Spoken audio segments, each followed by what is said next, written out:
Welcome to the Waking Space. In part 4 of Thinking Clearly, we're going to cover the barriers to truth, the obstacles, what gets in our way from actually thinking clearly right towards the truth. We're actually not set up for it. It's not an easy path. Francis Bacon, the philosopher, actually called them the idols, and we're going to cover some of those as well. One of the biggest barriers we face to the truth is this need to be right. I go through this a lot more in depth in the ego PowerPoint, but this is a big one. It starts with a confirmation bias. We always want to be right, so we look for information that confirms the ideas we already have. Now this keeps us from the truth because we can't always be right. In fact, getting things wrong gets us close to the truth much faster. So this is what most of us are doing all the time. We have ideas in our head, we want to be right, so we look for information to confirm and validate those ideas. But this is the wrong way to go about it. We really should be looking for ways that we're wrong. Hey, where are the holes in my theory? Maybe the whole theory needs to be thrown out. That's going to get us to truth much quicker, because then I can go on to a better theory. But this is not what we're taught in school, right? I mean, think about the last English paper you ever wrote. You look for information that supports your theory, not goes against it. See, what Francis Bacon figured out is that people don't actually like to think too deeply. Most people anyways. But what if the truths are deep? Well, then we're never going to reach them. And for that matter, people don't like to feel too deeply either, especially hard things. But so far, I've realized a lot of deep truths are difficult and hard to feel. The next barrier is more of a limitation of human nature. We have a hard time conceiving very, very finite things and very, very infinite things.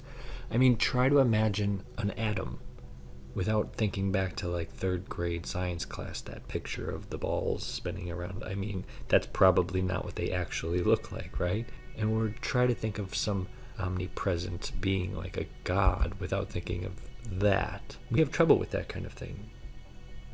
Now the next one's like a variation on that confirmation bias. We're affected by what we desire in the world. Now let this next sentence really sink in. What we don't like, we try and make untrue. Think about that. Think about all the things we hear and we just don't like them. So we start coming up with reasons and rationalizations why those things can't possibly be true. But I'm going to tell you, there are a lot of hard truths out there that are going to be things we don't like. So that is a barrier. That is a barrier based on just human nature.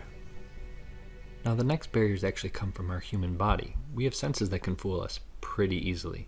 So I'm going to give you some examples, and you're probably not going to believe them, so I encourage you to look them up on your own. The first example of how our senses can fool us is the sunset. If we were outside looking at this sunset, we'd say, oh, there's the sun. In fact, if I shot a rocket, it would hit right where the sun is. But actually, that sun is already below the horizon. Well, why do we see it?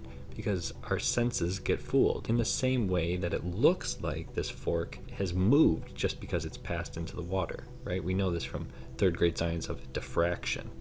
In the next example, we could actually still use this picture here. If you were to touch the glass or that wooden table, and then you would touch the fork, and I said, well, which object is coldest? Most people would say, well, the fork is. But that's not true. In a closed system, relatively closed system, those should all be relatively the same temperature. So why does the fork feel colder? Because it's a conductor, so it steals our heat quicker and better, so it feels colder. So humans aren't the best thermometers either. The last example is the craziest, but it's true. Look it up for yourself. If you were to put your hand on that table and I said, do you feel something? You'd say, yeah, I feel the table. But actually, you're never touching anything. So look around at all the things you're sitting on and standing on or touching. You're actually never touching anything. You're slightly hovering above it. Why is that the case? Because we're all made of atoms. Atoms are surrounded by electrons. They are negatively charged. So all of my electrons will repel all the electrons in that table. That repulsion gives me the sense of pressure and touch. So we're not actually that good barometers of reality. Now the next barrier is that we all like to fit things into patterns, even maybe when we shouldn't. Everybody sees a smiley face. In reality, it's 2 eggs and a piece of bacon. We see 12, 13, 14, and yet if we switch things around, now we see ABC. Why? Well, we fit it into whatever pattern is easiest for our brain to figure out. The next obstacle to truth is actually over-specialization. We tend to see this a lot. People focus on one thing so much to the detriment of everything else. So you have people who are extremely good at science, but they know very little about literature or philosophy or psychology. It's actually better to get a little bit of everything. And what people tend to do is they tend to bend everything towards what they know. Because again, we want to always be right. We want to feel confident. So to the English teacher, everything goes back to a certain book. To the scientist, everything gets bent towards his science or her science. Another barrier is that we tend not to question things that are long-standing. If there's been a theory around for a couple hundred years, nobody tends to question it. I mean, the reason Einstein was such a groundbreaking figure was that he questioned Newtonian physics, which was around for hundreds of years. But if we don't question those old ideas, we'll never make progress. If you look at the big jumps in science and other fields, it's because people started to question those things that most people didn't. The next barrier comes from things called heuristics. Now, heuristics are like rules of thumb or mental shortcuts. Now, they work a lot of the time, but sometimes they can get us into some trouble. I think the availability heuristic is the most important one. When we overestimate the likelihood of something happening because it comes really easy to our minds, that's when we're using this heuristic. If somebody asked you, who makes the best coffee? And you jump to an answer, well, why did you think of that answer? A lot of the times it's because we've been hit with that coffee chain.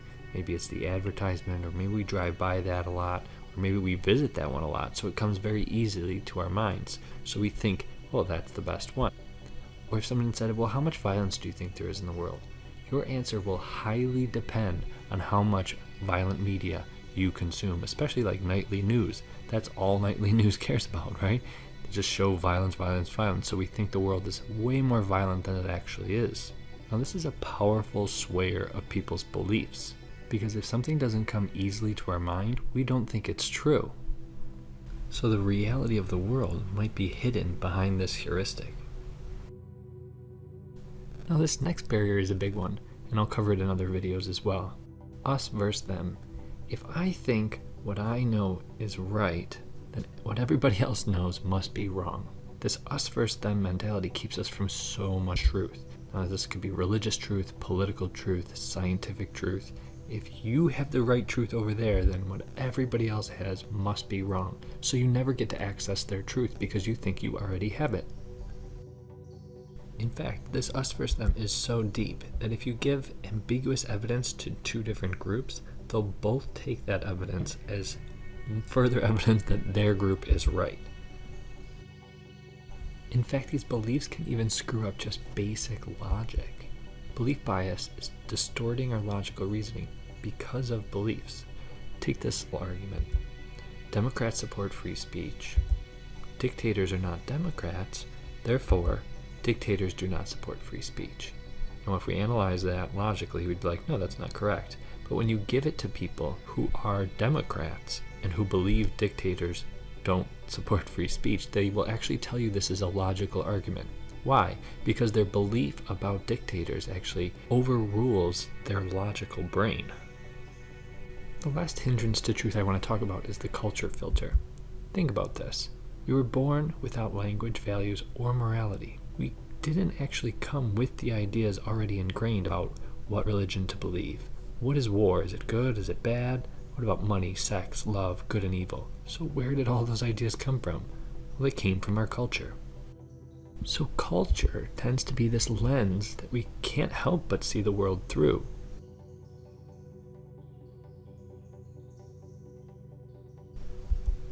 There are times where we can step outside this filter, like when we travel to other countries and visit other cultures. But man, usually we don't even think about it at all. It's like the water we're seeing life through. So taken together, that is a lot of different ways that we kind of trick and avoid the truth. But by knowing them now, they shouldn't be able to affect us as much. Thanks for listening, guys. See you here next time.